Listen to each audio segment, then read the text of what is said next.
Ageless to me, I feel like we get given this kind of framework growing up, especially as women, specifically as women, where it's like, hey, here's the framework that you're meant to follow. And it's like, you're meant to do this at this age, and then you're meant to, have a career, then get married and have babies by 30 at the latest. And, tick, tick, tick, XYZ kind of thing. And I think that it's, to me, Aegis is going like, I see your framework, but it's not my framework. I'm going to rework that framework for something that is right for me. And really not just, because I think we can say that in a very, black and white sense, as in, well, that's the ideal, obviously, to create your own framework.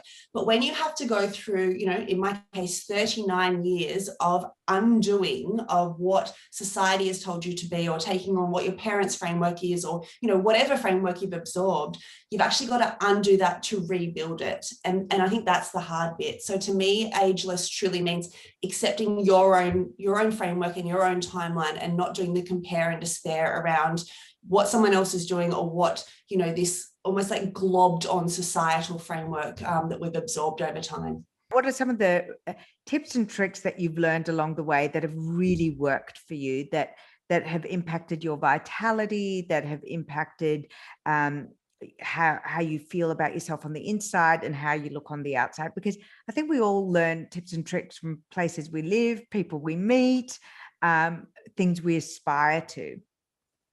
I think for me, the biggest learning, and it came after I closed the business. I started making jewellery as a hobby, and then it turned into a market stall table. Then it turned into a corporation, and then went on to be a global enterprise.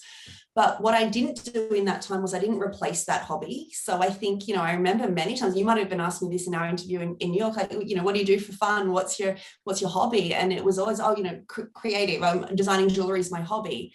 And I'm like, but as a creative person, to not replace that when it becomes your income is so detrimental. So I think, after closing the jewelry business, I was like, all right, what do I want to do now that doesn't require a commercial outcome? And so my thing, and this is so nerdy, I'm like very into paint by numbers. So I sit there and I do that, and it fills my, creative are really good for my vitality, I think. And not having to do something with a commercial outcome, but still creating is really good. Do you have a skincare routine? I do. I actually use Rodan & Fields, which I absolutely love. I've been using it for about 2 years now. And that's the only thing I use. It's so brilliant. Do you have facials? Do you have laser? Do you have Botox? What do you do to keep your skin looking great? Because it is one of your signatures, your glowing skin and your beautiful, thick, healthy hair is kind of two of your signatures. And yours. I love facials by Fen, which is a new, it's from the founder of Onda in Paddington. Nicole is her name, but she's, out of any facial I've ever had in the entire world, she is brilliant. So I highly What's recommend different that. about her facial technique that you love? It's very much, I say it's like going to church. Like, you're in there, and it's, the way that she touches your body is in the same beat as your heart. So your entire body, you just can't help but immerse in. It's truly a spiritual experience. And by the way, she's incredible at skin. So it's twofold for me. So I actually go there, even if I don't need a facial, I go there just as like almost like therapy. But yeah, she's a magician and a skin wizard. Tell me about your views on aging gracefully or disgracefully.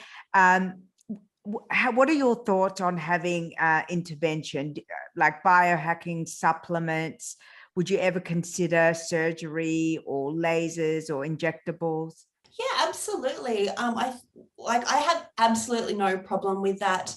I think it's when everyone starts to look the same is the problem that I have. And, I shouldn't say problem. It's more like, I'm just like, the individuality is the key, and the importance is the thing that I stand behind entirely, be it in business and branding or in life. And I think maintaining that is so important. And, I look around now on Instagram, and I'm like, there's people that I couldn't even tell you if that's that person or that person, because they look so similar. And I think that's when it's not interesting to me anymore. But I think, whatever is good for the individual and makes them feel their best self. What would you recommend to someone who feels like they don't have a creative bone in their body? What could be something small that they could do that would switch on that part of their brain and help, create a more playful, youthful, rewired, creative part of their mind? We create things as humans. We're born to create. We create friendships, we create careers, we create community. So I think firstly, breaking that thought process that if I'm not good at traditional art, I'm not creative. I think the second one is following your curiosity, like just what piques your interest. Like, oh, I've always wanted to try that. And now everything's at our fingertips, right? Like you can go on Udemy, or you can go on masterclass.com, or you can literally do a workshop in an afternoon and be like, okay, I tried crochet or whatever it is. So I think the accessibility is there. And the final one for me, and this is what I teach in one of my creative space workshops, is 900 seconds is all you need to just show up for 900 seconds, which is 15 minutes. So it's nothing. Because I think so often we get caught in this procrastination and, this conversation with imposter syndrome, where it's like, you're not really good at painting, so why would you try that kind of thing? And usually what you find is when you just start, you don't have to be good at it. You can literally put your hand up at the sun and be like, I'm going to be really terrible at this, and remove all expectation from yourself. And just start. And then, you usually find 900 seconds in, you're like, I'm enjoying this, I'm going to stay a little longer. If you don't, walk away from it. So I think removing the big, oh my gosh, I need to do something creative in my life. And it's like, just cut it down to bite size, and it's much easier to start that way. Do you think that like a younger Samantha Wills would have had the mental dexterity and the confidence to be so unfiltered? Do you think that that's that ability to kind of say, this is me, frizzy hair, pimple on my chin, recovering from surgery, that comes with, maturity and experience and confidence? Yeah, absolutely.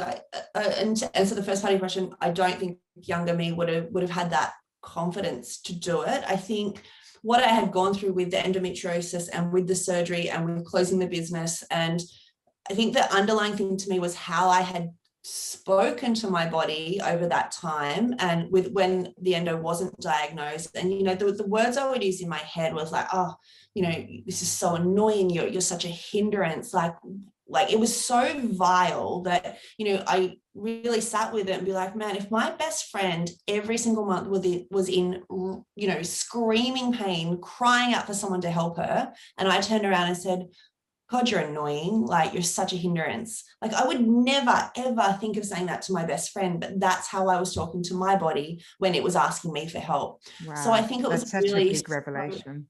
Yeah, it was. And it was really sobering and humbling to be like, hang on, if I do this, I'm sure there's other women that speak to themselves like this. And I don't even think it's a conscious choice. Again, I think it's just an internal narrative that we do, and it's so dangerous. So I think, I don't know, it wasn't even a second thought to me to share not only the pictures, but the story behind that journey and the outpouring. My God, my inbox, like without exaggeration, I would have got almost 2,000 messages from women.